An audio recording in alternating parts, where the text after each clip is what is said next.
ವೇಣುನಾದವಾರೋ ವೆಂಕಟರಮಣನೆ ಬಾರೋ ವೇಣುನಾದ ಬಾರೋ ಗೋಪಾಲ ಕೃಷ್ಣನೆ ಬಾರೋ ವೇಣುನಾದ ಬಾರೋ ಗೋಪಾಲ ಕೃಷ್ಣನೆ ಬಾರೋ ವೇಣುನಾದ ಬಾರೋ ಮುದ್ದು ಕೃಷ್ಣನೇ ಬಾರೋ ವೇಣುನಾದ ಬಾರೋ ಮುದ್ದು ಕೃಷ್ಣನೇ ಬಾರೋ ಬಾಣನ ಭಂಗಿಸಿದಂತ ಭಾವಜನಯ್ಯನೆ ಬಾರೋ ಬಾಣನ ಭಂಗಿಸಿದಂತ ಭಾವಜನಯ್ಯನೆ ಬಾರೋ ವೇಣುನಾದ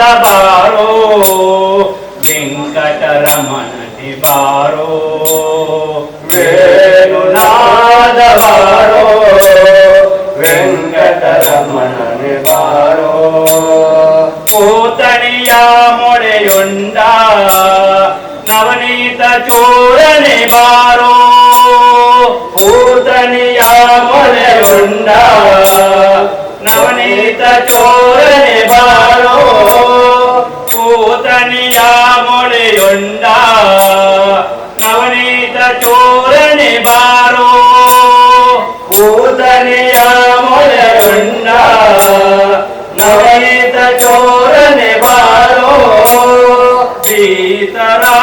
ಸೀತಾರಾಮನನ್ನು ಸಂವರಿಸಿದ ಸೀತಾನಾಯಕ ಬಾರೋ ವೇಣುನಾದ ಬಾರೋ ವೆಂಕಟರಮಣನೆ ಬಾರೋ ವೇಣುನಾದ ಬಾರೋ ವೆಂಕಟರಮಣನೆ ಬಾರೋ ವೇಣುನಾದ ಬಾರೋ ಗೋಪಾಲ ಕೃಷ್ಣನೆ ಬಾರೋ ವೇಣುನಾದ ಬಾರೋ ಮುದ್ದು ಕೃಷ್ಣನೆ ಬಾರೋ ಬಿಲ್ಲ ಮುರಿದು ಮಲ್ಲರ ಗೆದ್ದ ಕುಳ್ಳನಾಭನೇ ಬಾರೋ ಬಿಲ್ಲ ಮುರಿದು ಮಲ್ಲರ ಗೆದ್ದ ಕುಳ್ಳನಾಭನೇ ಬಾರೋ ಬಿಲ್ಲ ಮುರಿದು ಮಲ್ಲರ ಗೆದ್ದ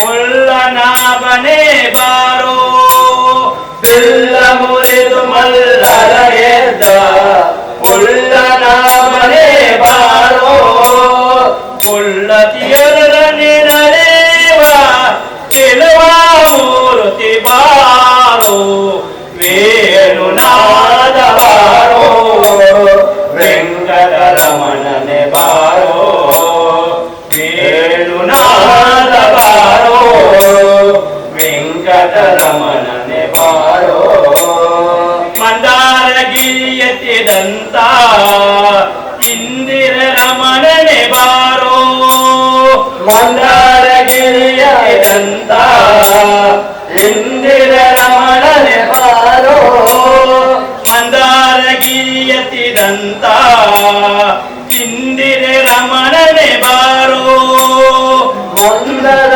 ಗಿರಿಯತ್ತಿದಂತ ಇಂದಿರ ರಮಣನೆ ಬಾರೋ ಕುಂದದೆ ಗೋಗಲ ಕಾಯ್ದ ಪುಂಡರೀಕಾಕ್ಷನೆ ಬಾರೋ ವೇಣುನಾದ ಬಾರೋ ವೆಂಕಟರಮಣನೆ ಬಾರೋ ವೇಣುನಾದ ಬಾರೋ ವೆಂಕಟರಮಣನೆ ಬಾರೋ ನಾರಿಯ ರಾಮನಿಗೆ ಹೋಗುವ ವಾರಿಜನಾಭನೆ ಬಾರೋ ನಾರಿಯ ರಾಮನಿಗೆ ಹೋಗುವ ವಾರಿಜನಾಭನೆ ಬಾರೋ ನಾರಿಯ ರಾಮನಿಗೆ ಹೋಗುವ ವಾರಿಜನಾಭನೆ ಬಾರೋ ನಾರಿಯ ರಾಮನಿಗೆ ಹೋಗುವ ವಾರಿಜನಾಭನೆ ಬಾರೋ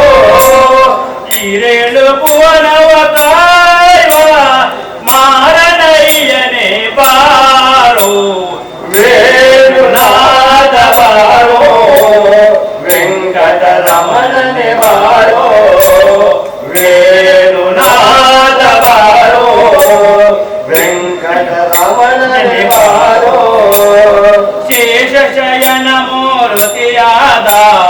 ವಾಸುದೇವನೇ ಬಾರೋ ಶೇಷ ಶಯನ ಮೂರ್ತಿಯಾದ ವಾಸುದೇವನೇ ಬಾರೋ ಶೇಷ ಶಯನ ಮೂರ್ತಿಯಾದ ವಾಸುದೇವನೇ ಬಾರೋ ಶೇಷ ಶಯನ ಮೂರ್ತಿಯಾದ ವಾಸುದೇವನೇ ಬಾರೋ ದಾಸರುಳು ದಾಸನಾದ ಪುರಂದರ ವಿಠಲನೆ ಬಾರೋ ವೇಣುನಾದ ಬಾರೋ ವೆಂಕಟರಮಣನೆ ಬಾರೋ ವೇಣುನಾದ ಬಾರೋ ವೆಂಕಟರಮಣನೆ ಬಾರೋ ವೇಣುನಾದ ಬಾರೋ ಗೋಪಾಲ ಕೃಷ್ಣನೆ ಬಾರೋ ವೇಣುನಾದ ಬಾರೋ ಗೋಪಾಲ ಕೃಷ್ಣನೆ ಬಾರೋ ವೇಣುನಾದ ಬಾರೋ ಮುದ್ದು ಕೃಷ್ಣನೆ ಬಾರೋ ವೇಣುನಾದ ಬಾರೋ ಮುದ್ದು ಕೃಷ್ಣನೆ ಬಾರೋ ಮುದ್ದು ಕೃಷ್ಣನೆ ಬಾರೋ ಮುದ್ದು ಕೃಷ್ಣನೆ ಬಾರೋ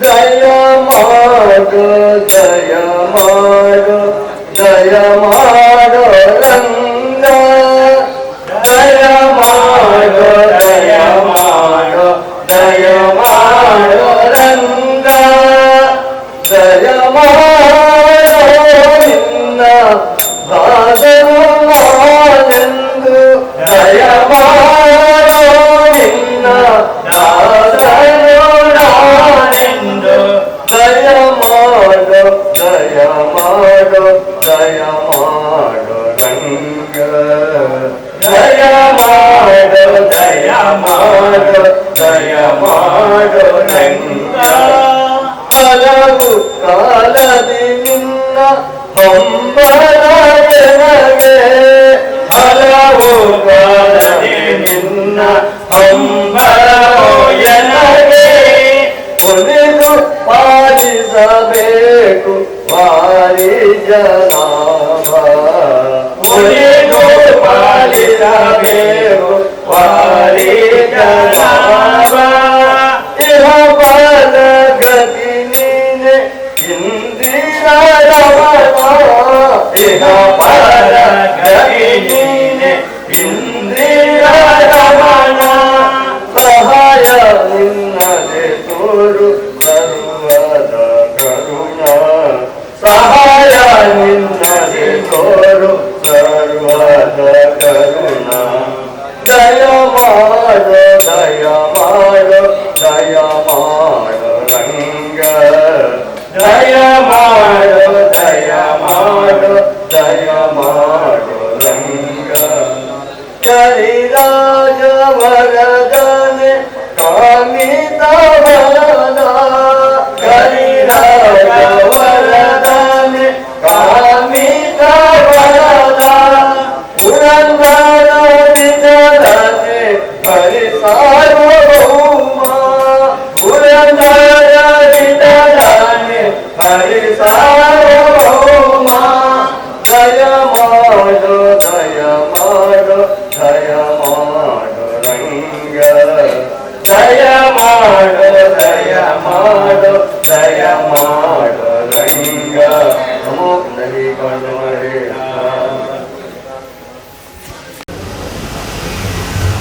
ತಾನು ಕೃಷ್ಣನಾಗಿಯೇ ಉತ್ತರಿಸಬೇಕು ತಾನೆ. ಅದಕ್ಕೋಸ್ಕರ ನಿಮಗ್ನ ಹೃದಯೋ ಬ್ರವೀ ವಾಸುದೇವನಲ್ಲಿಯೇ ಸ್ಥಿತನಾಗ್ತಾರೆ ಶುಕ ಮಹರ್ಷಿಗಳು. ಕೃಷ್ಣನಲ್ಲಿಯೇ ಕೃಷ್ಣನ ಹೃದಯದ ಒಳಗಡೆ ಪ್ರವೇಶಿಸಿ ಕೃಷ್ಣ ಹೇಳಿದ ಹಾಗೆ ಹೇಳುವುದಕ್ಕೆ ಹೊರಡ್ತಾರೆ. ಕುಚೇಲೋಪಾಖ್ಯಾನ ಅಥವಾ ಸುಧಾಮ ಚರಿತ್ರೆ.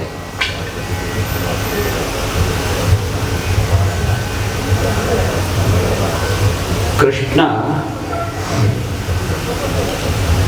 ಕಂಸವಧೆಯಾಗಿ ಉಪನಯನವಾಗಿ ಅವಂತಿ ನಗರದಲ್ಲಿರುವ ಕಾಶ್ಯಪ ಗೋತ್ರೀಯನಾದ ಸಾಂದೀಪನಿ ಮುನಿಯ ಗುರುಕುಲಕ್ಕೆ ಬಂದು ಸೇರ್ತಾನೆ ವಿದ್ಯಾರ್ಜನೆಗೆಂದು. ಆ ಗುರುಕುಲದಲ್ಲಿ ಒಬ್ಬ ಶ್ರದ್ಧಾಳುವಾದ ಬ್ರಾಹ್ಮಣನು ಬಂದಿರ್ತಾನೆ ವಿದ್ಯೆಯನ್ನು ಕಲಿಯುವುದಕ್ಕೆ. ಆ ಬ್ರಾಹ್ಮಣನ ಜೊತೆಗೆ ಸ್ನೇಹ ಏರ್ಪಡ್ತದೆ. ಈ ಕೃಷ್ಣ ಇದ್ದದ್ದು 64 ದಿವಸ ಆದರೂ ಕೂಡ ಆ ಮಧ್ಯದಲ್ಲಿ ಉಂಟಾದಂತಹ ಈ ಬ್ರಾಹ್ಮಣನೊಡನೆ ಈ ಕುಚೇಲನೊಡನೆ ಉಂಟಾದಂತಹ ಸ್ನೇಹ ಅದು ಶಾಶ್ವತವಾದ ಸ್ನೇಹವಾಗಿ ಪರಿಣಮಿಸುತ್ತದೆ. ಯಾಕೆ ಅವನ ಜೊತೆಗೆ ಸ್ನೇಹ ಮಾಡಿದ ಅಂತಂದ್ರೆ, ಕೃಷ್ಣಸ್ಯಾಸೀತ್ ಸಖಾ ಕಶ್ಚಿತ್ ಬ್ರಾಹ್ಮಣೋ ಬ್ರಹ್ಮವಿತ್ತಮಃ ವಿದಗ್ಧ ಇಂದ್ರಿಯಾರ್ಥೇಷು ಪ್ರಶಾಂತಾತ್ಮಾ ಜಿತೇಂದ್ರಿಯಃ. ಅವ ಯಾಕೆ ಬ್ರಾಹ್ಮಣ?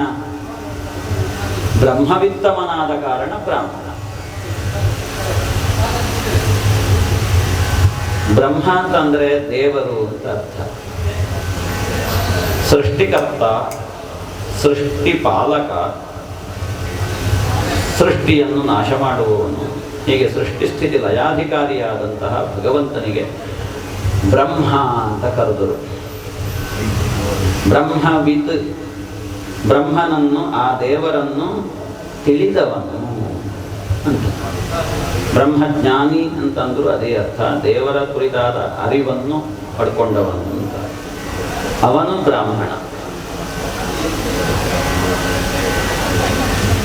ಆ ದೇವರನ್ನು ತಿಳ್ಕೊಳ್ಳುವುದಕ್ಕೆ, ದೇವರನ್ನು ಅರಿಯುವುದಕ್ಕೆ ಅಷ್ಟು ಸುಲಭ ಇಲ್ಲ. ಅಂತರಂಗದ ಸಾಧನೆ ಬೇಕು. ಆ ಸಾಧನೆಯನ್ನು ನಾವು ಮಾಡಿದೆವು ಅಂತಾದರೆ ಈ ಜನ್ಮದಲ್ಲಿ ಅಲ್ಲದಿದ್ದರೂ ಮುಂದಿನ ಜನ್ಮದಲ್ಲಾದರೂ ಕೂಡ ಬ್ರಾಹ್ಮಣನಾಗಿ ಹುಟ್ಟುವುದಕ್ಕೆ ಸಾಧ್ಯ.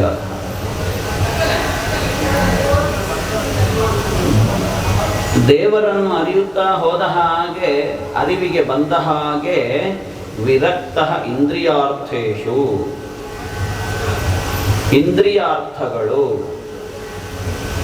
ಕಣ್ಣು ಇಂದ್ರಿಯ. ಆ ಕಣ್ಣಿಗೆ ವಿಷಯ ಯಾವುದು? ರೂಪ. ಚರ್ಮ ಇಂದ್ರಿಯ, ಚರ್ಮಕ್ಕೆ ವಿಷಯ ಯಾವುದು? ಸ್ಪರ್ಶ. ನಾಲಿಗೆ ಇಂದ್ರಿಯ, ಆ ನಾಲಿಗೆಗೆ ವಿಷಯ ಯಾವುದು? ರಸ.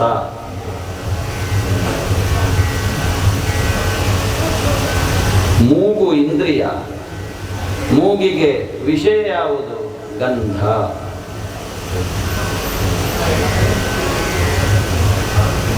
ಹಾಗೆ ಕಿವಿ ಇಂದ್ರಿಯ, ಕಿವಿಗೆ ವಿಷಯ ಯಾವುದು? ಶಬ್ದ ಅಲ್ವಾ? ಇಂದ್ರಿಯಾರ್ಥ, ಇಂದ್ರಿಯಗಳಿಗೆ ಅರ್ಥ ಅದು. ಕಣ್ಣಿಗೆ ರೂಪ ಅರ್ಥ, ಕಿವಿಗೆ ಶಬ್ದ ಅರ್ಥ, ಮೂಗಿಗೆ ಗಂಧ ಅರ್ಥ, ನಾಲಿಗೆಗೆ ರಸ ಅರ್ಥ, ಚರ್ಮಕ್ಕೆ ಸ್ಪರ್ಶ ಅರ್ಥ.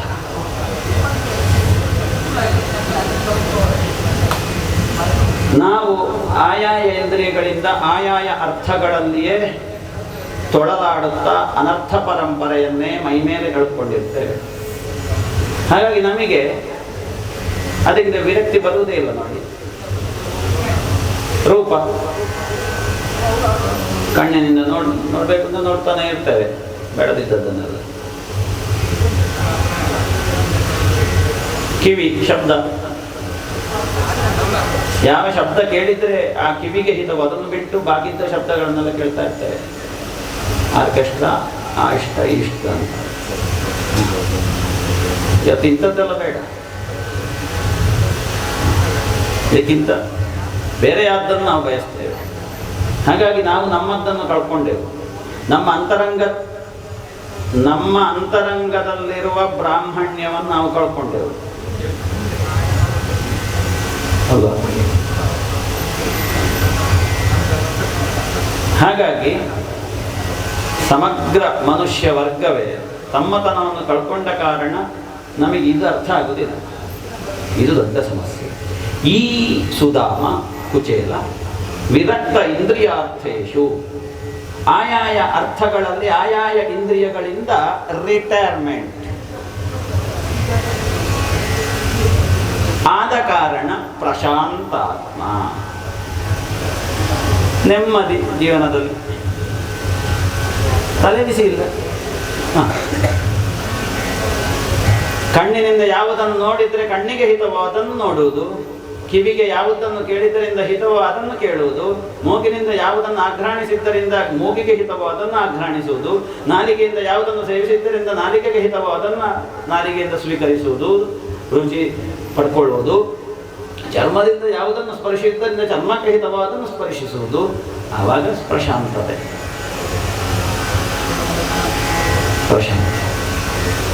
ಈ ಶಾಂತಿ ಬರುವುದು ಆವಾಗ. ಇಲ್ಲದಿದ್ದರೆ ನೀವು ನೋಡಿ, ನಿಮ್ಮ ಅನುಭವದಲ್ಲಿ ಉಂಟು,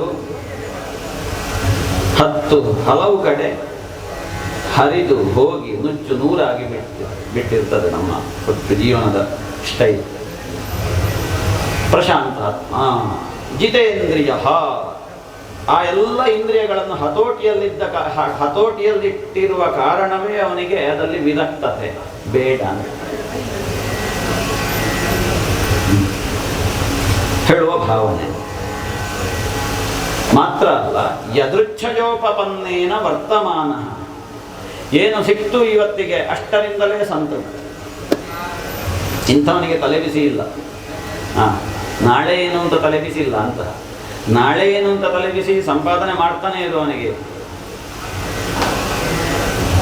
ಇವನಿಗೆ ಯದೃಚ್ಛಯ ಅದರಷ್ಟಕ್ಕೆ ಬಂದದ್ದರಿಂದ ಸಂತೃಪ್ತಿ. ಆದರೂ ಕೂಡ ಗೃಹಾಶ್ರಮ ಸಂಸಾರದಲ್ಲಿದ್ದಾನೆ, ಇದ್ದೂ ಇಲ್ಲದ ಹಾಗಿರುವಂತಹ ಒಂದು ಭಾವ, ಅಟ್ಯಾಚ್ಮೆಂಟು ಹೆಚ್ಚಿಲ್ಲ, ಹಾಗಾಗಿ ಅದರಲ್ಲಿ ಹುಚ್ಚಿಲ್ಲ. ಈ ಭಾವದಲ್ಲಿ ಅವ ಇದ್ದ ಕಾರಣ ಅವನ ಜೊತೆಗೆ ಫ್ರೆಂಡ್ಶಿಪ್ ಆಯಿತು ಕೃಷ್ಣನಿಗೆ. ಆಲೋಚನೆ ಮಾಡಿ ಈ ವಿಷಯ. ಕೃಷ್ಣನಿಗೆ ಫ್ರೆಂಡ್ಶಿಪ್ ನಮ್ಮ ಜೊತೆಗೆ ಆಗಬೇಕು ಅಂತ ಅಂದ್ರೆ ನಾವು ಆ ರೀತಿಯ ಭಾವದಲ್ಲಿರಬೇಕು. ಅವನಿಗೆ ಕುಚೇಲ ಅಂತ ಒಂದು ಹೆಸರು, ಯಾಕೆ ಅವನ ದೇಹದ ಬಗ್ಗೆ ಅವನಿಗೆ ಅನಾಸಕ್ತಿ. ಹಾಗಾಗಿ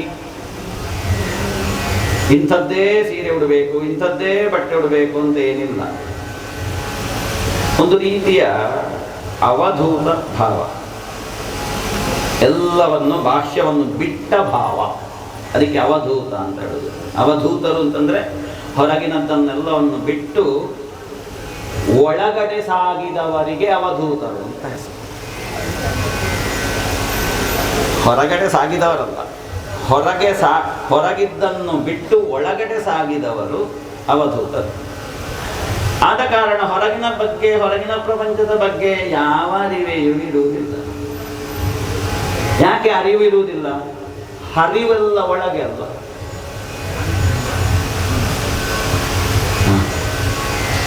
ಈ ಹರಿವು ಒಳಗಡೆ ಹೆಚ್ಚು ಹೋದ ಹಾಗೆ, ಪ್ರವಾಹದೋಪಾದಿಯಲ್ಲಿ ಹೋದ ಹಾಗೆ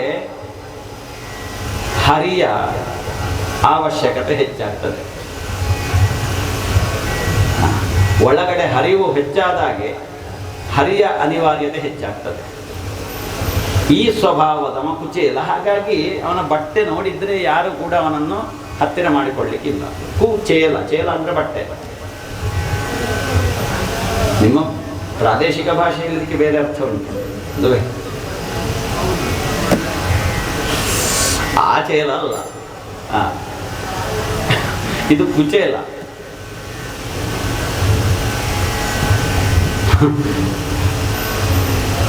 ಅವನಿಗೆ ಒಬ್ಬಳು ಹೆಂಡತಿ. ತಸ್ಯ ಭಾರ್ಯ ಕುಚೈಲಸ್ಯ ಕ್ಷುತ್ಕ್ಷಾಮಾ ಚ ತಥಾವಿಧ. ನೋಡಿ, ಅವರವರ ಯೋಗ್ಯತೆಗೆ ಸರಿಯಾಗಿ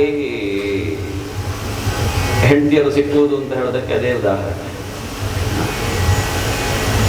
ನಮ್ಮ ಯೋಗ್ಯತೆ ಎಷ್ಟು, ಆ ಯೋಗ್ಯತೆಗೆ ಸರಿಯಾಗಿ ಸಿಕ್ಕುವುದು ನಮಗೆ ಸಿಕ್ಕುವುದು. ಅವಳು ಹಾಗೆ ದೊಡ್ಡ ಆಸಕ್ತಿ ಇಲ್ಲದವಳು ಇಂಥದ್ದರಲ್ಲಿ, ಹೊರಗಿನ ವಿಷಯದಲ್ಲಿ. ಎಷ್ಟೇ ಹಸಿವಾದರೂ ಕೂಡ ತಟ್ಕೊಂಡಿರುವವಳು. ಅಂಥ ಆ ಒಂದು ದಂಪತಿಗಳಿಗೆ ಮಕ್ಕಳು ಸುಮಾರಿದ್ದು. ಸಂಸಾರವನ್ನು ಸಾಕುವುದೇ ಕಷ್ಟ ಆದಂತಹ ಪರಿಸ್ಥಿತಿ. ಮಕ್ಕಳೆಲ್ಲ ಬಾಡಿ ಬೆಂಡಾಗಿದ್ದಾರೆ ಹಸಿವು ಬಾಯಾರಿಕೆಯಿಂದ. ಉಡುವುದಕ್ಕೆ ಬಟ್ಟೆ ಇಲ್ಲ ಆ ಸಂಸಾರಕ್ಕೆ. ವಾಸ ಮಾಡುವುದಕ್ಕೆ ಗಟ್ಟಿಮುಟ್ಟಾದಂತಹ ಮನೆ ಇಲ್ಲ. ಇಂತಹ ಒಂದು ಸ್ಥಿತಿ ಆ ಕುಚೇಲನ ಜೀವನದಲ್ಲಿ ಬಂದಿದೆ. ಮಕ್ಕಳೆಲ್ಲ ಅಳ್ತಾ ಇದ್ದಾರೆ, ಹಸಿವಾಗ್ತದೆ ಅಮ್ಮ ಅಂತ. ಹಸಿವನ್ನು ನೀಗಿಸುವುದು ಹೇಗೆ? ಅತ್ಯಂತ ಪತಿವ್ರತೆ ಆ ಹೆಂಡತಿ. ಕುಚೇಲನನ್ನು, ಸುಧಾಮನನ್ನು ಅತ್ಯಂತ ಪ್ರೀತಿಯಿಂದ, ವಾತ್ಸಲ್ಯದಿಂದ, ಗೌರವದಿಂದ ಪೂಜಿಸ್ತಾ ಇದ್ದವಳು. ಬಾಡಿದ ಮುಖದಿಂದ ಒಂದು ದಿವಸ ಬಂದು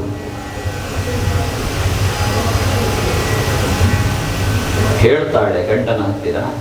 ಹೇಳುವಾಗ ಹೆದರಿಕೆ, ಗಂಡ ಎಲ್ಲಿಯಾದರೂ ಬೈದು ಬಿಡ್ತಾರೋ ಅಂತ. ವೇಪಮಾನ ಅಭಿಗಮ್ಯ ಚ ಸ್ವಾಮಿ,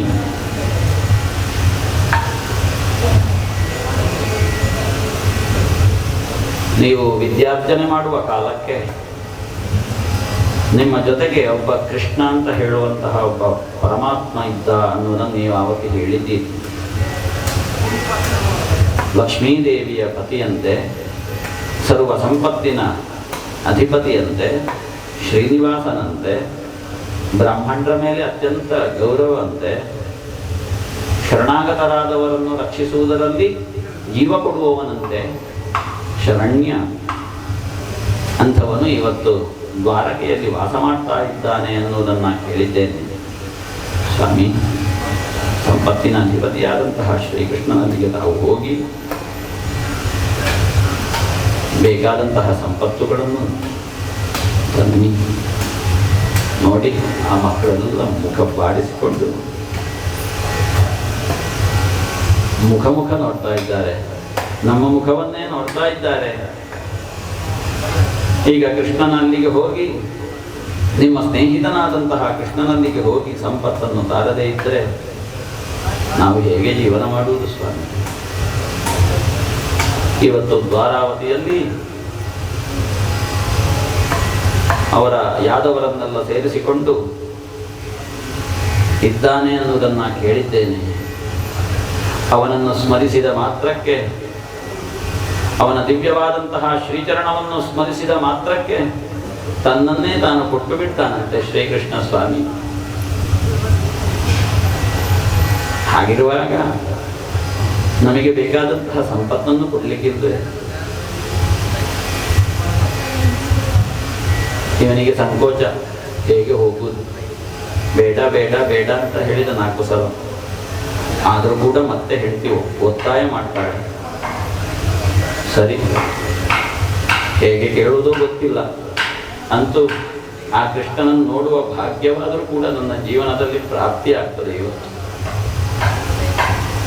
ಅಯಂ ಹಿ ಪರಮೋ ಲಾಭ ಉತ್ತಮ ಶ್ಲೋಕ ದರ್ಶನ. ಸರಿ, ದೊಡ್ಡವರು ಅವರನ್ನು ಕಾಣಲಿಕ್ಕೆ ಹೋಗುವಾಗ ಹೇಗೆ ಹೋಗುವುದಾ?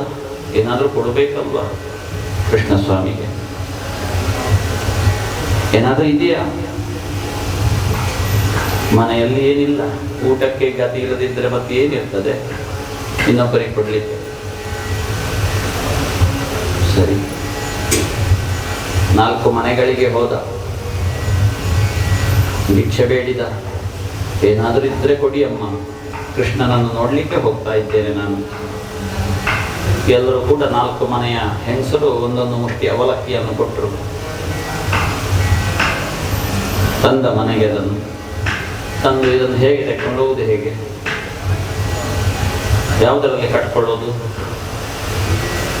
ಕಟ್ಕೊಳ್ಳೋದಕ್ಕೆ ಏನುಂಟು? ಕಟ್ಕೊಂಡದ್ದೇ ಜಾಸ್ತಿ ಆಗಿದೆ, ಇನ್ನು ಕಟ್ಟುವುದಕ್ಕೆ ಏನುಂಟು? ತನ್ನ ಶರೀರದಲ್ಲಿರುವಂತಹ ಉತ್ತರೀಯದ ಒಂದು ಭಾಗವನ್ನು ಹರಿದ, ಅದರಲ್ಲಿ ಈ 4 ಮುಷ್ಟಿ ಅವಲಕ್ಕಿಯನ್ನು ತುಂಬಿಸಿದ, ಅದನ್ನು ಕಟ್ಟಿ ಕಂಕುಳದಲ್ಲಿಟ್ಟ. ದ್ವಾರಕೆಯತ್ತ ಸಾಗಿದ. ಸದಾನಾದಾಯ ವಿಪ್ರಾಗ್ರ್ಯ ಪ್ರಯಯೌ ದ್ವಾರಕಾಂಕಿತ. ಹೋಗುವಾಗ ಆಲೋಚನೆ ಮಾಡ್ತಾನೆ ಮನಸ್ಸಿನಲ್ಲಿ, ನನಗೆ ಕೃಷ್ಣ ದರ್ಶನ ಆಗ್ತದೆ ಇವತ್ತು, ನನಗೆ ಆ ಯೋಗ ಇದೆಯಾ, ಈ ನನ್ನ ಸ್ವರೂಪಕ್ಕೆ ಕೃಷ್ಣ ದರ್ಶನ ಆದೀತೆ ಅಂತ ಆಲೋಚನೆ ಮಾಡ್ತಾನೆ. ಆಲೋಚನೆ ಮಾಡಿ ಅಲ್ಲಿಗೆ ತಲುಪಿದ್ದಾನೆ. ತ್ರೀಣಿ ಗುಲ್ಮಾನ್ಯತೀಯಾಯ ತಿಸ್ರಃ ಕಕ್ಷಾಶ್ಚ ಸದ್ವಿಜಃ. 3 ಪ್ರಾಕಾರವನ್ನು ದಾಟಿ ಹೋಗಬೇಕು. ಆ ಪ್ರಾಕಾರವನ್ನು ದಾಟಿ ಮುಂದೊತ್ತಿ ಹೋಗಿದ್ದಾನೆ. ಎಲ್ಲಿರ್ಬೋದು ಇಲ್ಲಿ ಕೃಷ್ಣನ ಮನೆ? 16,000 ಮನೆಗಳಲ್ಲಿ ಎಲ್ಲಿದ್ದಾನೆ ಅಂತ ಹುಡುಕುವುದು ಅಂತ ಹುಡುಕ್ತಾ ಬಂದಾಗುವಾಗ ಯಾವುದೋ ಒಂದು ಅರಮನೆ, ಅದರ ಕಿಟಕಿ ತೆರೆದಿತ್ತು. ಮೆಲ್ಲ ಹೋಗಿ ನೋಡಿದ, ಯಾರಿದಲ್ಲಿದ್ದಾರೆ ಅಂತ. ನೋಡುವಾಗ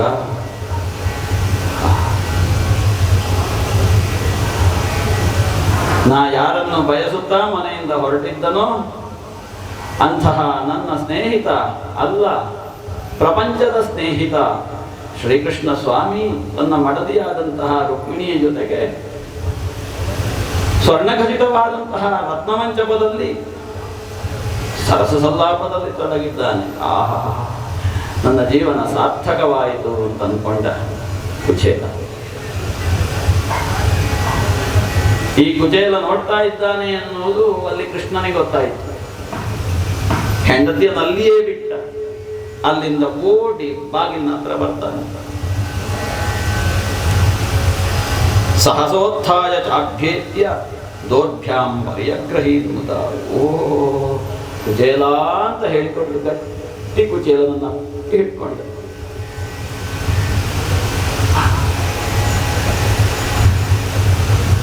ಇವ ಇಲ್ಲಿಂದ ಆಲೋಚನೆ ಮಾಡಿ ಹೋದದ್ದು ಕೃಷ್ಣ ಸಂದರ್ಶನ ನನಗೆ ಆದೀತೆ. ಇವಾಗ ತನ್ನ ಹೆಂಡತಿಯನ್ನೇ ಬಿಟ್ಟು ಬಂದು ಈ ಕುಚೇಲನನ್ನು ಅಪ್ಪಿ ಹಿಡ್ಕೊಂಡಿದ್ದಾನೆ. ಇನ್ನು ಕುಚೇಲನ ಜೀವನದಲ್ಲಿ ಬೇರೆ ಏನು ಬೇಕು? ಕೃಷ್ಣನ ಅಪ್ಪುಗೆಗಿಂತ ಬೇರೆ ಯಾವುದು ಬೇಕು? ಆ ಅಪ್ಪುಗೆಯಲ್ಲಿ ಕುಚೇಲನ ಕಣ್ಣಿನಿಂದ ಧಾರಾಕಾರವಾಗಿ ಅಬ್ಬಿಂದೂನ್ ವ್ಯಮುಂಚತ್. ಕೃಷ್ಣನ ಕಣ್ಣಿನಿಂದಲೂ ಆನಂದ ಬಾಷ್ಪ ಬರ್ತದೆ. ಬಂದೇನಪ್ಪ ಕುಚೇಲ ಅಂತ ಹೇಳ್ಕೊಂಡು ಅಪ್ಪಿ ಹಿಡ್ಕೊಳ್ತಾನೆ. ಕುಚೇಲನ ಕಣ್ಣಲ್ಲಿ ಧಾರಾಕಾರವಾಗಿ ಬಾಷ್ಪ ಉದುರ್ತಾ. ಸಂತೋಷವನ್ನು ವ್ಯಾಖ್ಯಾನ ಮಾಡುವುದಕ್ಕೆ ಸಾಧ್ಯ ಇಲ್ಲ. ದೈವಿಕವಾದಂತಹ ಸಂತೋಷ, ಅಂತರಂಗದಿಂದ ಹೊರಗಡೆ ಪ್ರಕಟವಾದಂತಹ ಸಂತೋಷ. ಒಳಗಡೆ ಕರ್ಕೊಂಡು ಹೋಗಿ ಯಾವ ಮಂಚದಲ್ಲಿ ಕೃಷ್ಣ ರುಕ್ಮಿಣಿಯರು ಪರಸ್ಪರ ಮಾತಾಡ್ತಾ ಇದ್ರು ಅಂತಹ ಲೋಕವೆಲ್ಲ ಪೂಜೆ ಮಾಡುವಂತಹ ಆ ಕೃಷ್ಣ ಸಿಂಹಾಸನದಲ್ಲಿ ಈ ಏನೂ ಅಲ್ಲದಂತಹ ಒಬ್ಬ ಕುಚೇಲನಾದಂತಹ ಸುಧಾಮನನ್ನು ಕೂತುಕೊಳ್ಳಿಸಿ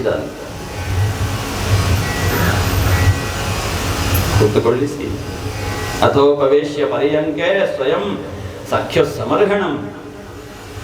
ತಾನೇ ಪೂಜಾ ಸಾಮಗ್ರಿಯನ್ನೆಲ್ಲ ತಂದು ಈ ಕುಚೇಲನ ಪಾದಮೂಲದಲ್ಲಿ ಕುಳಿತ.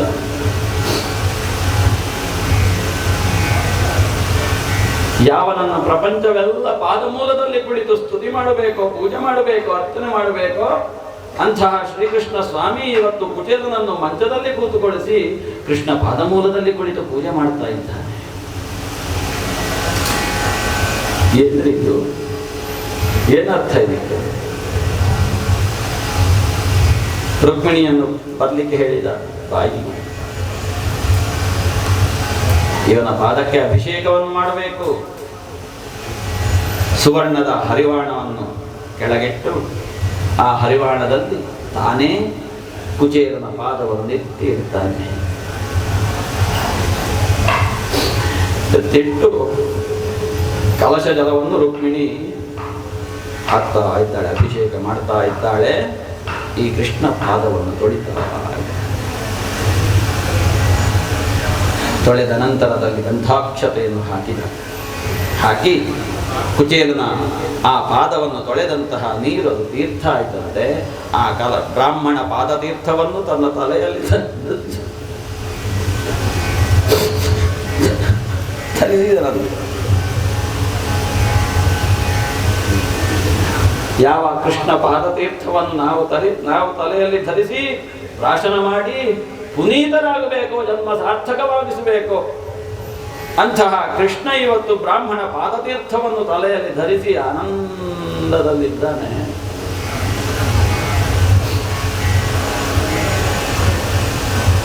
ಉಪಹೃತ್ಯಾವನಿಜ್ಯಾಸ್ಯ ಪಾದವು ಪಾದಾವನೇಜನಿ ಅಗ್ರಹೀ ಚಿರಸಾ.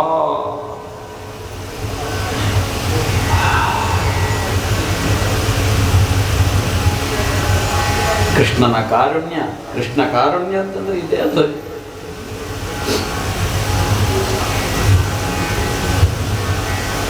ಧೂಪೈಃ ಸುರಭಿರ್ಮಿತ್ರಂ ಪ್ರದೀಪಾವಲಿಭಿರ್ಮುದ ಅರ್ಚಿತ್ವಾ.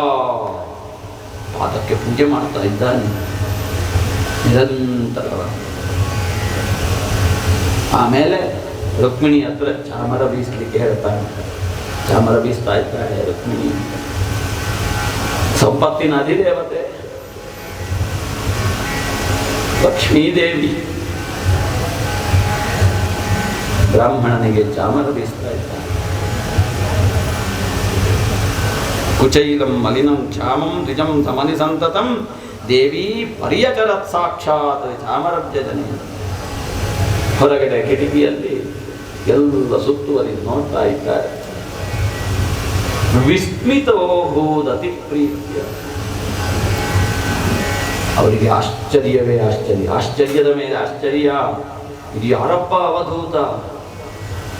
ಈಗ ತಾನೇ ಬಂದವನನ್ನು ಇವನಿಗೆ ಕೃಷ್ಣ ದರ್ಶನ ಆಗ್ತದೋ ಹೇಳುವಂತಹ ಸಂಶಯದಲ್ಲಿ ನಾವಿದ್ದೆವು. ಕೃಷ್ಣ ಇಂಥವರಿಗೆಲ್ಲ ಸಿಗ್ತಾನ ಅಂತ. ಸಿಂಹಾಸನದಲ್ಲಿ ಕೃಷ್ಣ ಕೂರಿಸಿ ಅವನ ಪಾದ ಮೂಲದಲ್ಲಿ ಇಬ್ರು ಕುಳಿತಿದ್ದಾರಲ್ಲ ಕೃಷ್ಣ ರುಕ್ಮಿಣಿಯರು. ಏನಿದು? ಅಹೋ ಕಿಮನೇನ ಕೃತಂ. ಅದೇನೋ ಬಹುದೊಡ್ಡದಾದಂತಹ ಪುಣ್ಯವನ್ನು ಮಾಡಿರಬೇಕು ಈತ. ಶ್ರಿಯಾಹೀನೇನ ಲೋಕೇಸ್ಮಿನ್. ಸಂಪತ್ತಿಲ್ಲ ನೋಡುವಳೆ ಕಾಣ್ತದೆ, ಅಧಮನ ಹಾಗೆ ಕಾಣ್ತದೆ. ಆದರೆ ಅಧಮನಲ್ಲ, ಉತ್ತಮನಾದವನನ್ನು ಪುರುಷೋತ್ತಮ ಪೂಜೆ ಮಾಡ್ತಾ ಇದ್ದಾನೆ. ಯೋಸೌ ತ್ರಿಲೋಕ ಗುರುನ ಶ್ರೀನಿವಾಸೇನ ಸಂಭೃತ. ಇಲ್ಲದಿದ್ರೆ ಸಂಪತ್ತಿಗೆ ಅಧಿದೇವತೆಯಾದಂತಹ ಶ್ರೀನಿವಾಸ ಪೂಜೆ ಮಾಡುವುದುಂಟು ಎಲ್ಲಿಯಾದರೂ ಪ್ರಪಂಚದಲ್ಲಿ? ಅವನಿಗಿಂತ ಕೆಳಗಿನವರನ್ನು ಮಾತ್ರ ಅಲ್ಲ, ಪರ್ಯಂಕಸ್ಥಾಂ ಶ್ರಿಯಂ ಹಿತ್ವ. ತನ್ನ ಮಂಚದಲ್ಲಿ ಕುಳಿತಿದ್ದಂತಹ ಆ ಲಕ್ಷ್ಮೀದೇವಿಯನ್ನೇ ಬಿಟ್ಟು ಏನೂ ಅಲ್ಲದಂತಹ ಒಬ್ಬ ಕುಚೇಲನನ್ನು ಗಟ್ಟಿ ಅಪ್ಪಿ ಹಿಡ್ಕೊಳ್ಬೇಕು ಅಂತ ಆದರೆ ಕೃಷ್ಣನ ಅಂತರಂಗ ಏನು? ಅಂತರಂಗ ಏನು? ಅವನಿಗೆ ಬೇಕಾ? ನಾವು ಕೊಡುವಂತಹ ನೈವೇದ್ಯಾದಿಗಳು ಅನಿವಾರ್ಯವ? ಆದರೆ ಅವನಿಗೆ ಅನಿವಾರ್ಯ ನಮ್ಮದ್ದಾದ ಭಕ್ತಿ, ನಮ್ಮದ್ದಾದ ಶ್ರದ್ಧೆ ಮಾತ್ರ. ಪೂಜೆ ಎಲ್ಲ ಆಯಿತು. ಹಿಂದಿನ ಸ್ಟೂಡೆಂಟ್ ಲೈಫ್ ಮಾತಾಡ್ಕೊಂಡ್ರು ಎಲ್ಲ ಮಾತಾಡಿ ಕೃಷ್ಣ ನೆನಪಿಸಿದ ಒಂದು ಘಟನೆಯನ್ನು. ಕುಚೇಲ, ಅವತ್ತೊಂದು ದಿವಸ ನೆನಪುಂಟ ನಿಮಗೆ? ಏನಂತೆ? ಗುರುಗಳು ನಮ್ಮನ್ನು ಯಾವುದೋ ಅವರ ಹೋಮಕ್ಕೆ ಬೇಕಾದಂತಹ ಸಮಿತ್ತುಗಳನ್ನು ತರುವುದಕ್ಕೆ ಅಂತ ನಮ್ಮನ್ನು ಕಳಿಸಿದ್ದು. ಹೋಗಿ ತನ್ನಿ ಅಂತ ನಾವಿಬ್ಬರು ಕೂಡ ಹೋದದ್ದು ನೆನಪುಂಟಲ್ವ. ಹೋಗಿ ಅದನ್ನೆಲ್ಲ ಸಂಗ್ರಹಿಸಿ ಬರುವಾಗ ಭಯಾನಕವಾದಂತಹ ಮಳೆ ಬಂತು. ಆ ಮಳೆ ಬಂದ ಕಾಲಕ್ಕೆ ನಾವೇ ಪೂರ್ಣವಾಗಿ ಒದ್ದೆಯಾಗಿ ಇನ್ನೇನು ಹೋಗುವುದಕ್ಕೆ ದಾರಿ ಕಾಣಲಿಲ್ಲ. ಆ ಒಂದು ದೊಡ್ಡ ಮರದ ಬುಡದಲ್ಲಿ ನಾವು ಕೈ ಹಿಡಿದು ನಿಂತೆವು. ಗೊತ್ತುಂಟ ನಿಮಗೆ? ಎಲ್ಲಿ ಹೋದ್ರು ಕೃಷ್ಣ ಕುಚೇಲರು ಅಂತ ನಮ್ಮನ್ನೆಲ್ಲ ಹುಡುಕಾಡಿದ್ರು ಗುರುಗಳು. ಕೊನೆಗೆ ಹುಡುಕಾಡುತ್ತಾ ಬಂದರು. ಬಂದಾಗ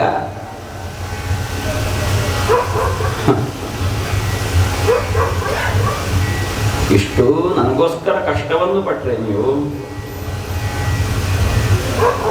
ಅಹೋ ಹೇ ಪುತ್ರಕ ಯೂಯಂ ಅಸ್ಮದರ್ಥಯತಿ ದುಃಖಿತಾಃ.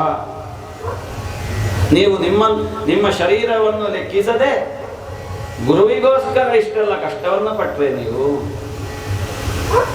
ಇದನ್ನೇ ಶಿಷ್ಯರು ಮಾಡಬೇಕಾದ್ದು. ಏತದೇವ ಹಿ ಸಚ್ಚಿಷ್ಯೈ ಕರ್ತವ್ಯಂ ಗುರು ನಿಷ್ಕೃತಂ. ಇದುವೇ ಗುರು ದಕ್ಷಿಣೆ, ಇದುವೇ ಗುರು ಋಣ ತೀರಿಸುವಂತಹ ಕ್ರಮ. ಗುರುವಿಗೋಸ್ಕರ ಜೀವವನ್ನಾದರೂ ಕೊಡಬೇಕು. ಇಲ್ಲದಿದ್ದರೆ ಇದ್ದ ಜೀವ ಹೋದಿತ್ತು. ಗುರುಭಕ್ತಿ ಇಲ್ಲದಿದ್ದರೆ ಸಂತುಷ್ಟನಾಗಿದ್ದೇನೆ ಅಂತ ಅಂದ್ರು ಗುರುಗಳು. ನೆನಪುಟ್ಟಲ್ವ ನಿಮಗೆ? ನಿಮ್ಮ ಮನಸ್ಸಿನಲ್ಲಿರುವಂತಹ ಮನೋರಥಗಳೆಲ್ಲ ಸಿದ್ಧಿಯಾಗಲಿ ಅಂತ ಒಂದು ಚಂದದಲ್ಲಿ ಆಶೀರ್ವಾದ ಮಾಡಿದ್ರು ನಮಗಿಬ್ಬರಿಗೂ ಕೂಡ. ನೀವು ಕಲಿತಂತಹ ವಿಷಯಗಳು, ವೇದ ರಾಶಿಗಳು, ಶಾಸ್ತ್ರಗಳು ನಿಮಗೆ ಈ ಲೋಕದಲ್ಲೂ ಆ ಲೋಕದಲ್ಲೂ ಪ್ರಯೋಜನಕ್ಕೆ ಬರಲಿ ಅಂತ ಮನಸ್ಸು ತುಂಬಿ ಹರಸಿದ್ರು ಕುಚೇಲ. ನೆನಪುಂಟೇನೆ ಕುಚೇಲ. ಇದನ್ನು ಜೀವನದಲ್ಲಿ ಪ್ರಪಂಚದಲ್ಲಿ ನಾವು ಸಾಧಿಸಿ ತೋರಬೇಕು. ಏನಂತೆ? ಗುರೋರ ಅನುಗ್ರಹೇಣೈವ ಪುಮಾನ್ ಪೂರ್ಣ ಪ್ರಶಾಂತತೆ. ಒಬ್ಬ ಮನುಷ್ಯ ಪೂರ್ಣನಾಗುವುದು ಯಾವಾಗ? ಒಬ್ಬ ಮನುಷ್ಯ ಪೂರ್ಣನಾಗಿ ಪ್ರಶಾಂತತೆಯತ್ತ ಸಾಗುವುದು ಯಾವಾಗ ಅಂತ ಕೇಳಿದ್ರೆ ಗುರುವಿನ ಅನುಗ್ರಹದಿಂದ ಮಾತ್ರ. ಆಮೇಲೆ ದೇವತೆಗಳ ಅನುಗ್ರಹ. ಗುರುವನುಗ್ರಹವನ್ನು ಸಂಪಾದಿಸಿಕೊಳ್ಬೇಕು. ಅದಿಲ್ಲದೆ ಇದ್ರೆ ಅವ ಜೀವನದಲ್ಲಿ ಏನೇ ಸಾಧನೆ ಮಾಡಿದರೂ ಕೂಡ ಅದು ಫಲ ಕೊಡುವುದಿಲ್ಲ. ಅವನ ಶ್ರೇಯಸ್ಸೆಲ್ಲ ಕಡೆಯಲ್ಲಿ ಕೂಡ ಪ್ರತಿಬಂಧಕವಾಗಿಯೇ ಹೋಗ್ತದೆ, ಮುಂದುವರಿಯುವುದಿಲ್ಲ ಸಾಧನೆ.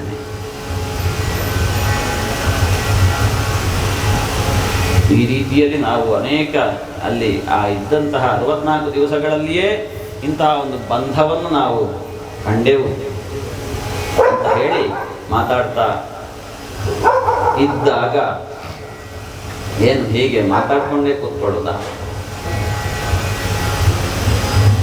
ಏನಾದರೂ ತಂದಿದ್ದೇನೋ ನನಗೋಸ್ಕರ?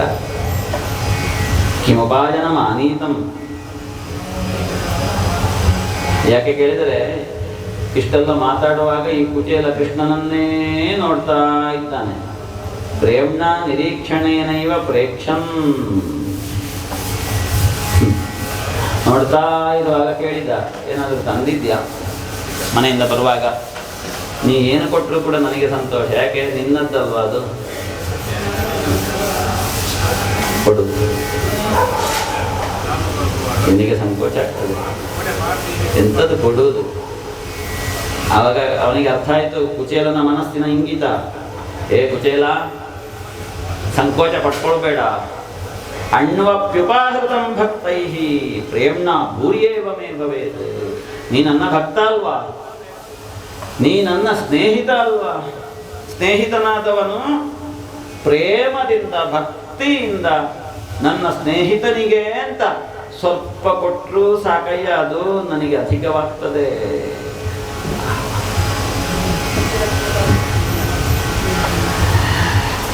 ಕಾಟಾಚಾರಕ್ಕೆ ನಾ ಕೊಟ್ಟಿದ್ದೇನೆ ಎನ್ನುವಂತಹ ಹೆಸರು ಎಲ್ಲ ಕಡೆ ಪ್ರಚಾರ ಆಗುವುದಕ್ಕೆ ನಾವು ದೇವರಿಗೆ ಎಷ್ಟು ಕೊಟ್ಟರೂ ಕೂಡ ಪ್ರಯೋಜನಕ್ಕೆ ಬರುವುದಿಲ್ಲ.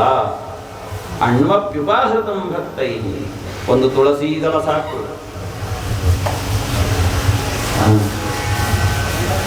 ಅಣ್ವಪ್ಯುಪಾಹೃತಂ ಭಕ್ತೈ, ಅದು ಅವನಿಗೆ ಅಧಿಕವಾಗ್ತದಂತೆ. ಹಾಗೆ ಭೂರಿ ಅಪಿ, ನೀವು ಹೆಚ್ಚು ಕೊಟ್ರಿ. ಅಭಕ್ತೋಪಹೃತಂ, ಒಟ್ಟು ಕೊಡಬೇಕು. ಇಲ್ಲಿಗೆ ಹೇಳಿದ್ದಾರೆ ಅದನ್ನು ತರಬೇಕು ಇದನ್ನು ತರಬೇಕು ಅಂತ ಹೇಳುವ ಭಾವದಿಂದ, ಒತ್ತಾಯದಿಂದ ನಾವು ಹೇಳಿದ್ದಕ್ಕೆ ನೀವು ತಂದು ಕೊಟ್ರಿ ಅಂತ ಆದರೆ ಎಷ್ಟೇ ತಂದು ಕೊಡಿ, ನೀವು ಒತ್ತಾಯದಲ್ಲಿ ತಂದು ಕೊಟ್ರೆ ಅದು ನಮೇ ದೋಷಾಯ ಕಲ್ಪತೆ, ನನಗಿದು ಸಂತೋಷ ಆಗುವುದಿಲ್ಲ. ನೀವು ಹೃದಯಪೂರ್ವಕವಾಗಿ ಮನಸ್ಪೂರ್ವಕವಾಗಿ ಏನು ಕೊಡಬೇಕು ಅಂತ ನಿಮಗೆ ಅನಿಸಿದೆಯೋ ಅದನ್ನು ನೀವು ಪ್ರೇಮದಿಂದ ನನ್ನ ಕೃಷ್ಣನಿಗೆ ಅಂತ ಹೇಳುವ ಭಾವದಿಂದ ಕೊಟ್ರಿ ಅಂತ ಆದರೆ ನನಗೆ ಅದು ಅಧಿಕವಾಗ್ತದೆ, ಇಲ್ಲ ಅಂತಾದರೆ ನನಗೆ ಅದು ಸಂತೋಷ ಕೊಡುವುದಿಲ್ಲ. ಪತ್ರಂ ಪುಷ್ಪಂ ಫಲಂ ತೋಯಂ ವ್ಯೋಮೆ ಭಕ್ತ್ಯಾ ಪ್ರಯಚ್ಛತಿ. ನೀವು ಒಂದು ಪತ್ರವನ್ನು ಕೊಡಿ, ಪುಷ್ಪ ಭಾವ ಇದು. ನನಗೆ ಕೃಷ್ಣ ಮಾತ್ರ ಬೇಕು ಅಂತ ಯಾರು ಬರ್ತಾರೋ ಅವರಿಗೆ ಕೃಷ್ಣ ಸಂಕಲ್ಪ ಮಾಡ್ತಾನೆ, ನಾನು ಇವನಿಗೆ ಅಖಿಲ ಸಂಪತ್ತನ್ನು ಕೊಡ್ತೇನೆ, ದೇವತೆಗಳಿಗೂ ಕೊಡದೇ ಇರುವ ಸಂಪತ್ತು. ಇತ್ತಂ ವಿಚಿಂತ್ಯ, ಹೀಗೆ ನಿಶ್ಚಯಿಸಿದ್ದಾನೆ. ಆ ನಿಶ್ಚಯ ಮಾಡಿ ಆದಾಗಲೇ ಅವನಿಗೆ ಬೇಕಾದ್ದೆಲ್ಲ ಬಂದಿದೆ, ಕಾಣ್ತದೆ ಕಂಕುಳದಲ್ಲಿ. ಎಳೆದ ಅಷ್ಟು ಸಲುಗೆ ಅವನಿಗೆ ಅಷ್ಟು ಸಲುಗೆ, ಇವನಿಗೆ ನಾಚಿಕೆ ಆಗ್ತದೆ. ದೊಡ್ಡ ಮನುಷ್ಯ ಭಗವಂತ, ಅವನೊಟ್ಟಿಗೆ ಹೇಗಪ್ಪ ಅಂತ ಇದನ್ನು ಕೊಡುವುದು ಹೇಗೆ? ಹಂಗೆ ಎಳೆದು ಚೀರಬದ್ಧ ಅಂತ ಜನ್ಮನಃ ಸ್ವಯಂ ಜಹಾರ. ಏನಿದೆ ಅದೆಂಥದ್ದು? ಬಿಡಿಸಿ ನೋಡಿದ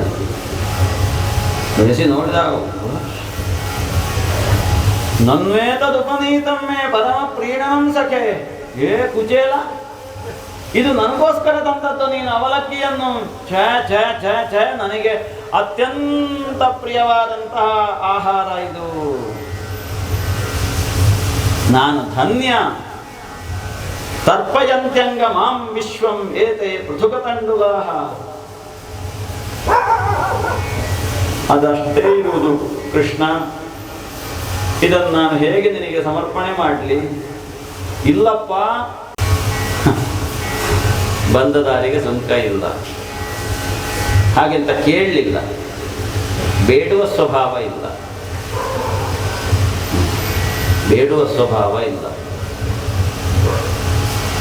ನಾಚಿಕೆ ಆಗ್ತದೆ. ಇನ್ನೀಗ ಹೇಗಪ್ಪ ಹೆಂಡತಿಗೆ ಮುಖ ತೋರಿಸುವುದು? ಮಂಗಳಾರತಿ ಮಾಡಿದ್ರೆ ಮುಖ ಎತ್ತಬೇಕಲ್ಲ, ಮುಖ ಎತ್ತು ಸರಿ. ಯಾಕೆ ಕೃಷ್ಣ ನನ್ನನ್ನು ಅಪ್ಪಿಕೊಂಡವ, ನಾನು ಅವನ ಅಪ್ಪುಗೆಗೆ ಅರ್ಹನೋ? ನನ್ನ ಶರೀರ ನೋಡಿದರೆ ಎಲ್ಲರೂ ಕೂಡ ದೂರ ನಿಲ್ತಾರೆ, ಅಂಥವನಲ್ಲಿ ಇವ ಹತ್ತಿರ ಬಂದಲ್ಲ ಕೃಷ್ಣ. ಈ ದರಿದ್ರನಾದವನನ್ನು ಅವ ಬಂದು ಅಪ್ಪಿ ಹಿಡ್ಕೊಂಡಲ್ಲ. ನಾನೆಲ್ಲಿ ದರಿದ್ರ, ನಾನೊಬ್ಬ ಪಾಪಿಷ್ಠ, ನಾನೆಲ್ಲಿ ಅವನಿಗೆ ಹತ್ತಿರ ಆಗ್ತೇನೆ? ಅವ ಎಲ್ಲಿ, ನಾನೆಲ್ಲಿ? ಒಂದಕ್ಕೊಂದು ಸಂಬಂಧವೇ ಇಲ್ಲ. ಆದರೂ ನನ್ನನ್ನು ಬಾಹುಭ್ಯಾಂ ಪರಿರಂಭಿತ, ಅಪ್ಪಿ ಹಿಡ್ಕೊಂಡಲ್ಲ. ಅವನ ಮಡದಿಯಾದಂತಹ ಲಕ್ಷ್ಮೀದೇವಿ ರುಕ್ಮಿಣಿ ಚಾಮರ ಬೀಸಿದ್ಲಲ್ಲ, ನನ್ನನ್ನು ಮಂಚದಲ್ಲಿ ಕೂತುಗೊಳಿಸಿ ಪೂಜೆ ಮಾಡಿದ್ದು. ಛ ಛ ಛ, ಇದನ್ನು ನಾನು ಜೀವನದಲ್ಲಿ ಮರೆಯುವುದಕ್ಕುಂಟೆ? ನನಗೆ ಯಾಕೆ ಸಂಪತ್ತು ಕೊಡಲಿಲ್ಲ? ಅಧನೋಯಂ ಧನಂ ಪ್ರಾಪ್ಯ ಮಾದ್ಯನ್ ಉಚ್ಚೈ ನಮಾಂ ಸ್ಮರೇತೋ. ಅವ ಸಂಪತ್ತನ್ನು ಕೊಡದೇ ಇರಲಿಕ್ಕೆ ಕಾರಣ ಇದುವೇ. ಸಂಪತ್ತು ಇಲ್ಲದವನಿಗೆ ಸಂಪತ್ತನ್ನು ಕೊಟ್ಟರೆ ಹೇಗಾಗ್ಬೋದು? ಅನರ್ಥ ಆಗುವುದು. ಒಬ್ಬ ಭಿಕ್ಷುಕನಿಗೆ ಇದ್ದಕ್ಕಿದ್ದಾಗೆ ಒಂದು ಲಾಟ್ರಿ ಮುಗಿಸಿ 1 ಕೋಟಿ ಸಿಕ್ತು. ಅವ ಎಂತ ಮಾಡಿ ಅನ್ನೋದನ್ನು? ಅನರ್ಥವೇ ಆದಿತ್ತು. ಒಂದು ಅವನನ್ನು ಕೊಂದು ಯಾರಾದರೂ ತೆಕ್ಕೊಂಡು ಹೋದಾಗ, ಅಥವಾ ಇನ್ನೇನಾದರೂ ಆದಿತ್ತು. ಮತ್ತೆ ಅವನಿಗೆ ದುರಹಂಕಾರ ಬಂದಿತ್ತು. ಆ ಭಿಕ್ಷುಕ ಮತ್ತೆ ವಿಪರೀತನಾದ. ಅಧನೋಯಂ, ನಾನು ಸಂಪತ್ತಿಲ್ಲದವನು. ನಾನು ಒಂದು ವೇಳೆ ಸಂಪತ್ತನ್ನು ಪಡ್ಕೊಂಡೆ ಅಂತ ಆದರೆ ನನಗೆ ಅವನ ನೆನಪಾಗಲಿಕ್ಕಿಲ್ಲ. ಇವ ಸಂಪತ್ತಿಲ್ಲದವನು ಸಂಪತ್ತನ್ನು ಅನುಭವಿಸಿದರೆ ನನ್ನನ್ನು ಮರೆತಾನು ಹೇಳುವ ಭಾವದಿಂದ ನನಗೆ ಕೊಟ್ಟಿರ್ಲಿಕ್ಕಿಲ್ಲ ಪ್ರಾಯಶಃ. ಇತಿ ಕಾರುಣಿಕೋ ನೂನಂ, ಕೊಡದೇ ಇರುವುದಕ್ಕೆ ಕಾರಣ ಅದು ಕೃಷ್ಣ. ಇತಿ ತಚ್ಚಿಂತೆಯನ್ನಂತ ಪ್ರಾಪ್ತೋ ನಿಜ ಗೃಹಾಂತಿಕಂ. ಹಾಗೆ ಮನೆಯ ಹತ್ರ ಬಂದ.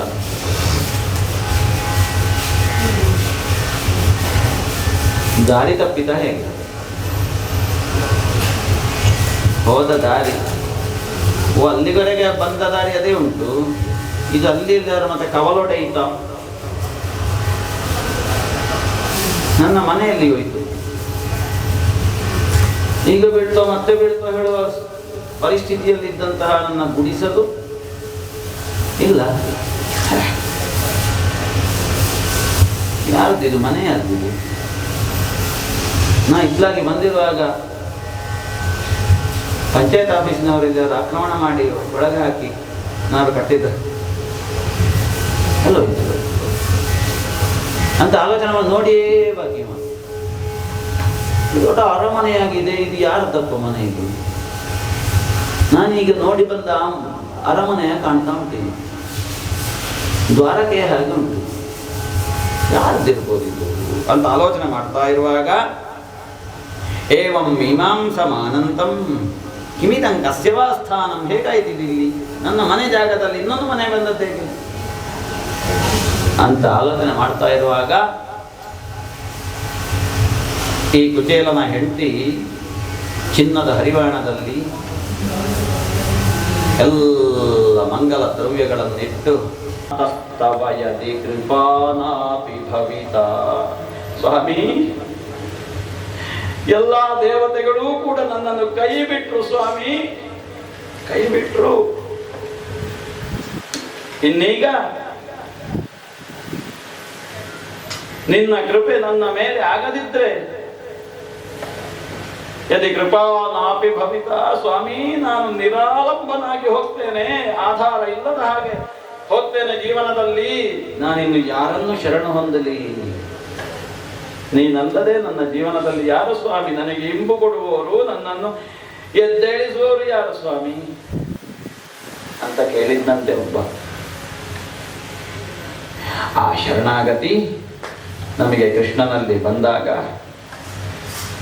ಜೀವನ 4 ದಿವಸ ಆದರೂ ಕೂಡ 4 ದಿವಸವನ್ನು ಚಂದದಲ್ಲಿ ಸಂತೋಷದಿಂದ ನಗು ನಗುತ್ತಾನೆ ಕಳಿಬೇಕು. ಅದು ಸಿಕ್ಕುವುದು ಶ್ರೀಮದ್ ಭಾಗವತ ಸಪ್ತಾಹ ಯಜ್ಞದಲ್ಲಿ. ಅದನ್ನು ನಾವು ಅರ್ಥ ಮಾಡಿಕೊಳ್ಬೇಕು. ಅಂತಹ ಒಂದು ಪುಣ್ಯ ನಮ್ಮ ಪಾಲಿಗೆ ಒದಗಿ ಬಂದಿದೆ.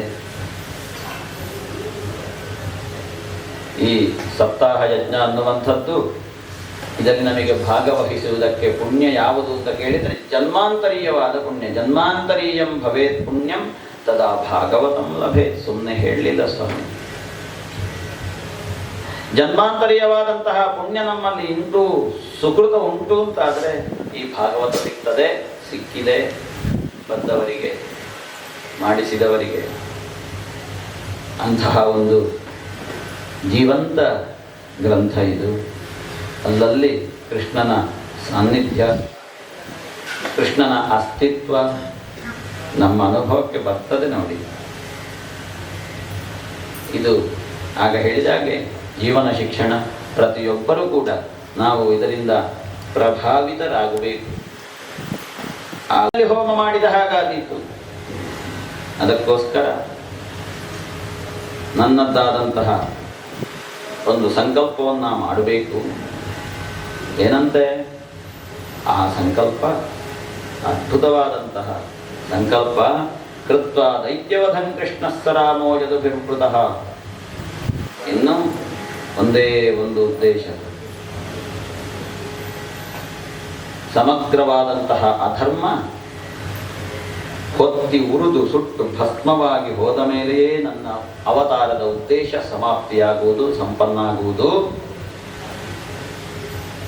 ನೈವಾನ್ಯತಃ ಪರಿಭವೋಸ್ಯ ಭವೇತ್ ಕಥಂಚಿತ್. ನನ್ನದ್ದಾದಂತಹ ಯಾವ ಯಾದವ ಕುಲ ಉಂಟು ಆ ಕುಲ ಇವತ್ತು ಇನ್ನೊಬ್ಬರ ಆಕ್ರಮಣ ಮಾಡಿ ಅವರನ್ನು ಸೋಲಿಸುವುದಕ್ಕೆ ಯಾವ ಕಾಲಕ್ಕೂ ಸಾಧ್ಯ ಇಲ್ಲ. ಬೇರೆ ಯಾವ ಪರಿಭವವೂ ಬರಲಿಕ್ಕೆ ಸಾಧ್ಯ ಇಲ್ಲ. ಯಾಕೆ ನಾನಿದ್ದೇನೆ ಇಲ್ಲಿ. ಹಾಗಿರುವಾಗ ನಾನೇ ಇದಕ್ಕೆ ಸಂಕಲ್ಪವನ್ನು ತೊಡಬೇಕು, ಪವಿತ್ರ ಪಾಣಿಯಾಗಬೇಕು. ಮತ್ ಸಂಶ್ರಯಸ್ಯ ವಿಭವ ಇಲ್ಲ, ನಾನಿರುವಲ್ಲಿ ಅಳಿವಿಲ್ಲ. ನೋಡಿ, ನಾನಿರುವಲ್ಲಿ ಅಳಿವಿಲ್ಲ. ಹಾಗಿರುವಾಗ ಇದರ ಅಳಿವಾಗಬೇಕಿದ್ರೆ ನಾನೇ ಸಂಕಲ್ಪಿಸಬೇಕು. ಅಂತಃಕಲಿಂ ಯದುಕುಲಸ್ಯ ವಿಧಾಯ ವೇಣು ಸ್ತಂಭಸ್ಯ ವಂಧಿಮಿವ. ಬಿದುರಿನ ಮರಕ್ಕೆ ಬೆಂಕಿ ಹತ್ತಿಕೊಂಡ್ರೆ ಹೇಗೆ ಅದರಷ್ಟಕ್ಕೆ ಅದು ಉರಿದು ಪ್ರಶಾಂತವಾಗ್ತದೋ, ಅಷ್ಟಾದ ಮೇಲೆಯೇ ನಾನಿಲ್ಲಿಂದ ಹೊರಡುವುದು.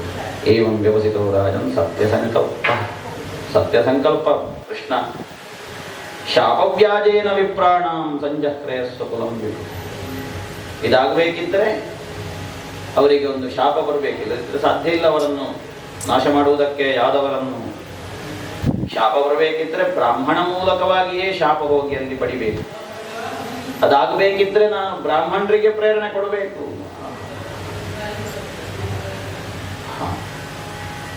ಏನು ಹಾಗಾದರೆ ಏನು ಮಾಡಬೇಕು? ಪರೀಕ್ಷಿತನಿಗೆ ಸಂಶಯ ಬಂತು.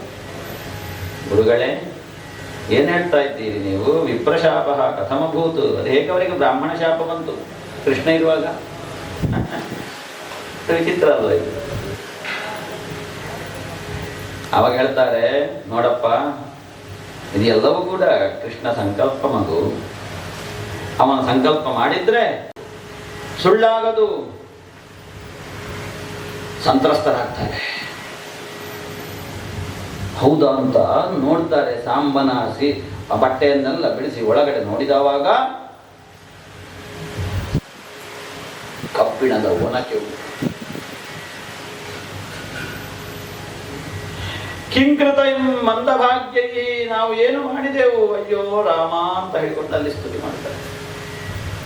ಕಿಂಕೃತ ಮಂದಭಾಗ್ಯೈ, ಇನ್ನು ಊರಲ್ಲಿ ಏನು ಹೇಳ್ಯಾರು ಜನ ಅಂತ ಹೇಳಿಕೊಂಡು ಆ ಒನಕೆಯನ್ನು ಹೊತ್ತುಕೊಂಡು ಮನೆಗೆ ಹೋದ್ರು ಎಲ್ಲರೂ ಕೂಡ. ಉಗ್ರಸೇನ ಮಹಾರಾಜನಿಗೆ ಹೇಳ್ತಾರೆ ವಿಷಯ. ವಿಸ್ಮಿತರಾಗ್ತಾರೆ, ಭಯಗೊಂಡ್ರು, ಯಾದವರು ಭಯಗೊಂಡ್ರು. ಹೇಳಿದ ಉಗ್ರಸೇನ, ಆ ಒನಕೆಯನ್ನು ಸಮುದ್ರಕ್ಕೆ ತೆಕ್ಕೊಂಡು ಹೋಗಿ ಈಗಲೇ ಅದನ್ನು ಪುಡಿ ಪುಡಿ ಮಾಡಿ ಹಾಕಿ ಸಮುದ್ರಕ್ಕೆ ಎಸೀರಿ ಅಂತ. ಸರಿ, ಹೋಗಿ ಸಮುದ್ರಕ್ಕೆ ಹೋಗಿ ಅದನ್ನೆಲ್ಲ ಪುಡಿ ಪುಡಿ ಮಾಡಿ ಸಮುದ್ರಕ್ಕೆ ನೀರಿನಲ್ಲಿ ಬಿಟ್ಟರು. ಅದನ್ನು ಅದೆಲ್ಲ ನೀರಲ್ಲಿ ಹೋಯಿತು. ಆ ಪುಡಿ ಮಾಡಿದ್ದರಲ್ಲಿ ಒಂದು ತುಂಡು ಕಬ್ಬಿಣದ ತುಂಡು ಉಳ್ಕೊಂಡು, ಆ ತುಂಡನ್ನು ಯಾವುದೋ ಒಂದು ತಿಮಿಂಗಿಲವೋ ಮೀನು, ಎಂಥದೋ ಒಂದು ದೊಡ್ಡ ಜಾತಿ ಮೀನು, ಅದು ಅದನ್ನು ತಿಂದು ಬಿಡ್ತು.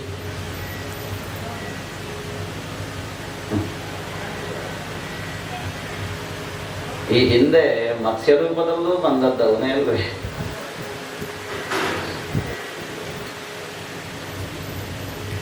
ಆ ಪುಡಿ ಪುಡಿ ಪುಡಿಯಾಗಿದ್ದಂತಹ ಯಾವ ಕಬ್ಬಿಣದ ತುಂಡು ಒನಕೆಯ ಪುಡಿ, ಅದು ಒಂದು ಜಾತಿಯ ವಿಶೇಷವಾದ ಹುಲ್ಲಾಗಿ ಹುಟ್ಕೊಂಡು ಸಮುದ್ರದಲ್ಲಿ. ಐರಕ ಹೇಳುವ ಹೆಸರಿನ ಹುಣ್ಣು. ಉಹ್ಯಮಾನಾನಿ ವೇಲಾಯಾಂ ಲಗ್ನಾನ್ಯಾಸನ್ ಕಿಲೈರಕಾಹ. ಐರಕ ಹೇಳುವ ಜಾತಿಯ ಹುಲ್ಲಾಗಿ ಹುಟ್ಕೊಳ್ತದೆ. ಈ ತುಂಡನ್ನು ತಿಂದಂತಹ ಮೀನು ಒಂದು ದಿವಸ ಮೀನುಗಾರನ ಬಲೆಗೆ ಸಿಕ್ಕೊಳ್ತದೆ. ಆ ಮೀನುಗಾರ ಬೇಟೆಗಾರನೂ ಹೌದು. ಕಬ್ಬಿಣದ ತುಂಡನ್ನು ತಿಂದಂತಹ ಮೀನನ್ನು ಮನೆಗೆ ತೆಕ್ಕೊಂಡು ಬಂದ. ಚೂರಿಯಲ್ಲಿ ಕೊಯ್ದ ಅಡುಗೆ ಮಾಡುವುದಕ್ಕೆ ಅಂತ. ಆವಾಗ ಅದರ ಹೊಟ್ಟೆಯಲ್ಲಿ ಈ ಕಬ್ಬಿಣದ ತುಂಡು ಸಿಗ್ತದೆ. ಅಂತ ಹೇಳಿ ಆ ಮೀನುಗಾರ ಬೇಟೆಗಾರ ತನ್ನ ಬಾಣದ ತುದಿಗೆ ಕಬ್ಬಿಣದ ತುಂಡನ್ನು ಸಿಕ್ಕಿಸ್ತಾನೆ. ಅದು ಸಿಕ್ಕಿಸಿದರೆ ಅದರಲ್ಲಿ ಒಳ್ಳೆ ಬೇಟೆ ಸಿಗ್ತದೆ ಅಂತ ಅವ್ರದ್ದೊಂದು ನಂಬಿಕೆ. ಹೌದು. ಮುಂದೆ ಒಳ್ಳೆ ಮೇಟ ಸಿಗ್ತದೆ ಅದರಲ್ಲಿ. ಹಾಗೆ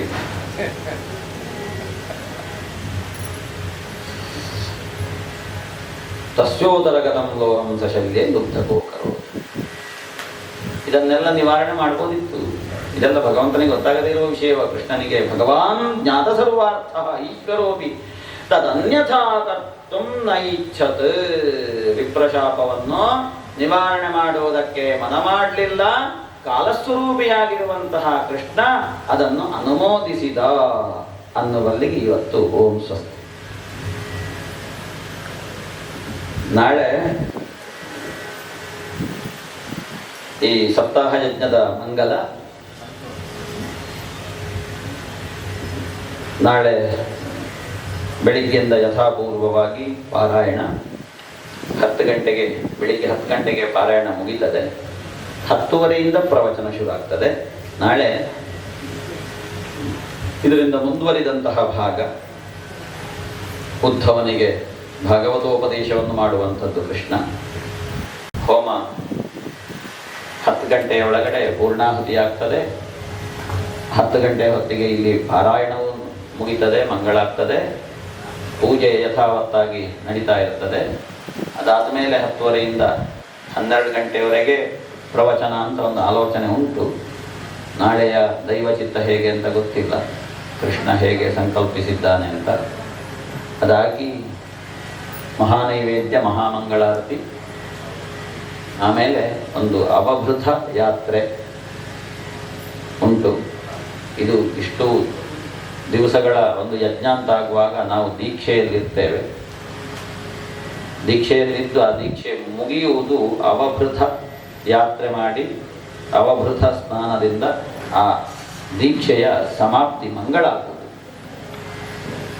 ಅದು ನಾವು ಇಲ್ಲಿಯೇ ನದಿ ತೀರಕ್ಕೆ ಹೋಗ್ಲಿಕ್ಕುಂಟು.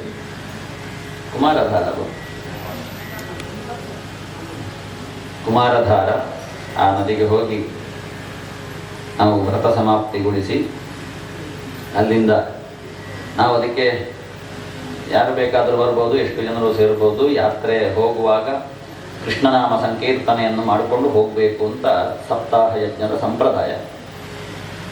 ಬರುವಾಗಲೂ ಹಾಗೆ ಕೃಷ್ಣನ ನಿತ್ಯ ಸಾನ್ನಿಧ್ಯ ಇರುವಂತಹ ಭಾಗವತ ಗ್ರಂಥವನ್ನು ತಲೆಯಲ್ಲಿ ಹೊತ್ಕೊಂಡು ಯಾತ್ರೆ ಮಾಡುವುದು ಅತ್ಯಂತ ಒಂದು ಭಾವನಾತ್ಮಕವಾದಂತಹ ಸನ್ನಿವೇಶ. ಅದು ನಾವು ಅದರಲ್ಲಿ ಸಾಕ್ಷಿಗಳಾಗಬೇಕು. ಆಮೇಲೆ ಬಂದು ಇಲ್ಲಿ ಪ್ರಸಾದ ವಿತರಣೆ ಇರ್ತದೆ.